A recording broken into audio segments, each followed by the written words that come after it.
Okay, so you're trying to avoid the kind of like just the layer cake approach where I'm just going to layer one thing, use the same apparatus and just layer it on top of each other. So how did you think about that and how did you approach that?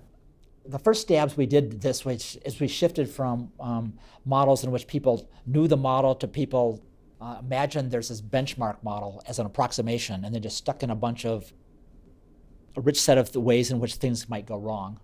And showed how, and kind of borrowed some ideas from control theory, engineering, and elsewhere to try to get tractable characterizations. Control theorists are very good at tractability, and so we were able to leverage some of their insights. We couldn't just lift them off the shelf. We had to modify them to really make them appropriate for these type of settings. That got us imitations of big risk aversion without the fluctuations. So how do we get the fluctuations? So this is now highly stylized models. I don't claim to have all the empirical pizza that's nailed. But just let me illustrate the mechanism. Let's just go back to, we don't know the persistence of the macroeconomic economy. Going from the risk aversion, the more uncertainty averse model says that you start looking at what are the adverse consequences of different choices of this parameter value. So you kind of say, is high persistence good or is high persistence bad? Do I fear it or do I embrace it? And then under so-called ambiguity aversion, then you fear it. Okay, so now let's just take the macroeconomy, okay? Suppose we're in situations of bad times. Ask yourself, persistence, is that good or bad? Those type of adjustments now put in an endogenous source of fluctuations in things because your perceptions of kind of your views of what are good and bad models are shifting over time depending upon where you are in the business cycle. And that gives, I think, kind of a genuinely novel source of movements in asset markets that we're not just layering on the outside. Instead, it's coming through investor struggles. And this is a highly stylized story I just told you. But I think stuff like that can be an extra source of why financial markets are moving. I guess that's the case when you're learning about volatility for persistence, for example. Yeah, you're right. That's going to have a big effect on how movements in the economy are perceived, and could even make things somewhat perverse in a sense that volatility, even in the wrong direction, might be a good thing if you're really only uncertain about persistence, but pretty certain about the mean, I guess, is one. Well, I just think this opens the door to some interesting questions. The hard part of this as an empiricist is I could put a gazillion new parameters on the table and start fitting everything. How do we do this in a structured way that we really get insights and not just say, well, people could believe whatever that we're going to just allow whatever and get general insights out of it and not much content. Now, one question I do have is if you look back at the history of asset markets, it does seem like, particularly that pricing structures have changed over time. Yeah. Now, some of that's technology.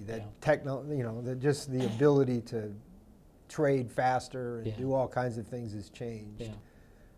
Do you think there's a role for learning in that as well? That we've learned more about how markets work? That if I could obviously if I could go back to 1980 and know the outcomes since 1980, I could make a ton of money. But the question is there evidence you see in the asset pricing data that we've learned a lot about how markets work? Or do you think it's mostly technology? What do you think's going on? So this is going to be just speculation since I haven't done any careful empirical analysis of this question, which I think is a very interesting one.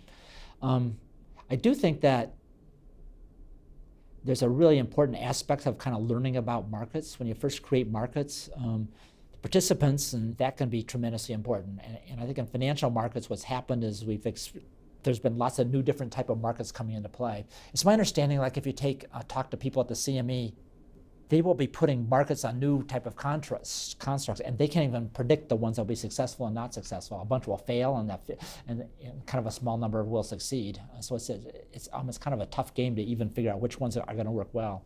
But I do think there is a lot of, as we create new markets, learning that takes place among participants. And I think some people that get hypercritical, get really critical of markets, says, oh, well, there's this early phase where people are just figuring out how to use them in the best ways. And since some glitches show up, therefore we should just dismiss them. And I think it's a huge a huge misunderstanding. I think with anything, there's going to be an important aspect of learning aspect to it.